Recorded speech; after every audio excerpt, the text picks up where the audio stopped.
Media electronic media सर्वांना मी आजच्या या अमृत महोत्सवाच्या निमित्त आयोजित पत्रकार परिषदेसाठी उपस्थित सर्वांना धन्यवाद देतो.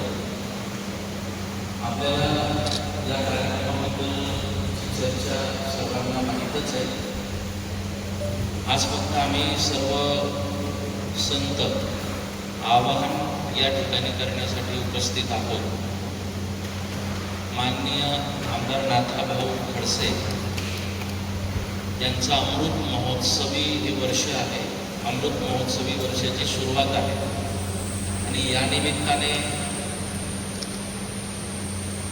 अखंड हरिनाम सप्ताह, आदिशक्ती मुक्ताबाईंचं चरित्र, श्रीमद भागवत कथा आणि वेगवेगळ्या कीर्तनांचं आयोजन करण्यात आलं आहे. 75वी भाऊंची या ठिकाणी साजरी करायचा सर्वांचा संकल्प होता. आम्हाला संत मंडळीला या गोष्टीची प्रसन्नता जास्त आहे की भाऊंच्या या 75व्या अमृत महोत्सवी वर्षानिमित्त धार्मिक कार्यक्रमांचं आयोजन केलं आहे. एखाद्या अशा सन्माननीय लोकप्रतिनिधीच्या अमृत महोत्सवानिमित्त कथा कीर्तनांचं आयोजन होतं आहे, हे सुद्धा इतर जे लोकप्रतिनिधी आहेत त्यांच्यासाठी एक प्रेरक आहे. जेव्हा एखाद्या लोकप्रतिनिधीचा असा जन्मोत्सव आपण साजरा करतोय, अमृत महोत्सव आपण साजरा करतोय, तर त्यावेळी काहीतरी खूप समाज उपयोगी असं चिंतन झालं पाहिजे, समाज जागरण झालं पाहिजे, लोकजागृती झाली पाहिजे. त्या निमित्ताने या संपूर्ण या धार्मिक सोहळ्याचं आयोजन केलं गेलं. 30 तारखेचा जो कार्यक्रम आहे ते एक वेगळं आयोजन भाऊंच्या त्या राजकीय वाटचाली संदर्भातील आहे. परंतु अमृत महोत्सवी वर्षानिमित्त जे धार्मिक आयोजन आहे, त्या धार्मिक आयोजनासाठी तुम्हाला सर्वांना मी निमंत्रित पण करतो आहे. आपल्या पंचक्रोशीतील आणि परिसरातील लगभग महाराष्ट्रातील सर्व भाविकांना पण आम्ही निमंत्रण देतो आहे. भाऊंच्या अमृत महोत्सवी वर्षानिमित्त सुंदर नियोजन या धार्मिक कार्यक्रमाचं करण्यात आलं आहे. या कार्यक्रमाची सुरुवात 26 तारखेला होईल, 26 ऑगस्ट, आणि कार्यक्रमाची सांगता 2 सप्टेंबर या दिवशी होईल. या 26 ऑगस्ट ते 2 सप्टेंबर या दरम्यान दररोज सकाळी 4 वाजेला काकडा आरतीचं आयोजन आहे. 6:30 ते 7 विष्णू सहस्त्रनामाचं आयोजन आहे आणि सकाळी 7 ते 10 वाजेपर्यंत आपल्याच परिसरातील हरिभक्तपरायण विशाल महाराज कोले हे मुक्ताई चरित्र सांगणार आहेत. मला असं वाटतं की आदिशक्ती मुक्ताबाईंचं हे पवित्र स्थान आईसाहेबांच्या समोर, आईसाहेबांच्या सान्निध्यात आपल्याला मुक्ताई चरित्र श्रवण करायला मिळणार आहे. ती मला वाटतं श्रोत्यांसाठी, जे जिज्ञासू आहेत त्यांच्यासाठी एक पर्वणी आहे. आपण आईसाहेबांना प्रणाम करतो आहे, आईसाहेबांवर आपली श्रद्धा आहे, परंतु आपल्याला आईसाहेबांच्या त्या दिव्य चरित्राची सुद्धा आपल्याला माहिती असली पाहिजे आणि ते या अमृत महोत्सवाच्या निमित्ताने आपल्याला ती पर्वणी उपलब्ध झाली आहे आणि तीही योग्य वक्त्यांकडून आपल्याला मुक्ताईंचं चरित्र श्रवण करायला मिळणार आहे. म्हणून त्याचाही लाभ आपण सर्वांनी घ्यायचा आहे.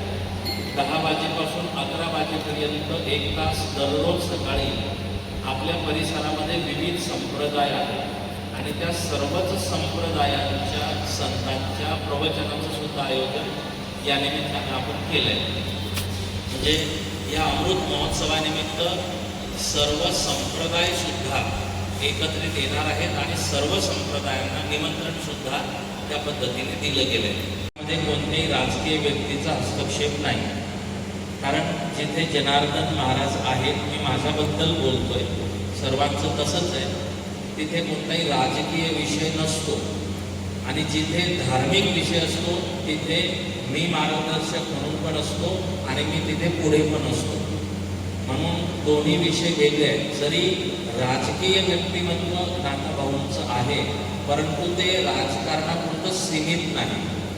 त्यांचं व्यक्तिमत्व धार्मिक पण आहे, नेतृत्व धार्मिक पण आहे. आज आपण एदलाबादचं मुक्ताईनगर आपण बघतोय, यामध्ये पण त्यांचा सिंहाचा वाटा आहे. आणि जर राजकीय व्यक्तिमत्व धार्मिक या पद्धतीचं आयोजन करीत आहे आणि जर आमच्या मार्गदर्शनाची गरज आहे तर ते मार्गदर्शन आम्ही धार्मिक कार्यक्रमासाठी केलं पाहिजे, ते कोणीही राजकारणी असो. म्हणून इथे ज्या धार्मिक कार्यक्रमाचं आयोजन करण्यात आलं त्यामध्ये कोणताही राजकीय विषय नाही, तो संपूर्णपणे धार्मिक विषय आहे. आणि त्या धार्मिक सोहळ्याचं आपण सर्वांनी लाभ घ्यायचा आहे आणि उपस्थिती द्यायची आहे असं मला वाटतं. तुमच्या माध्यमातून तुम्हालाही सर्वांना मी निमंत्रण देतो. या ठिकाणी जे काही चांगले विचार, कीर्तनकार, कथाकार, आदिशक्ती मुक्ताबाईंचे चरित्र आहे, त्यातील जे जे काही चांगले विचार आईसाहेबांचे इथे मांडले जातील ते जनमानसापर्यंत तुम्ही सर्वांनी मिळून पोचवावेत अशी अपेक्षा व्यक्त करतो. आणि करतो सर्व संप्रदाय, सर्व संत सर्वांनी या कार्यक्रमासाठी उपस्थिती द्यायची आहे. 30 तारखेला माननीय नाथाभाऊंचा अमृत महोत्सव निमित्ताचा कार्यक्रम आणि त्या कार्यक्रमाला महाराष्ट्रातून आणि देशातून अनेक मान्यवर नेते येत आहेत आणि त्या संदर्भाला आज एक आध्यात्मिक अशी सुरुवात होते, धार्मिक सुरुवात होते. मुक्ताईच्या आशीर्वादाच्या माध्यमातून या कार्यक्रमाची सुरुवात होते. म्हणजे अमृत महोत्सव आणि आध्यात्मिक महोत्सव, राजकीय आणि अध्यात्म याचा संगम मला या ठिकाणी दिसतोय. आणि आज देखील ध्वजारोहण झालं, जनार्दन महाराजांच्या शुभहस्ते हा कार्यक्रम झाला. आजपासून सुरुवात होते आणि इथं एक 7-8 दिवसाचा एक धार्मिक कार्यक्रम होईल.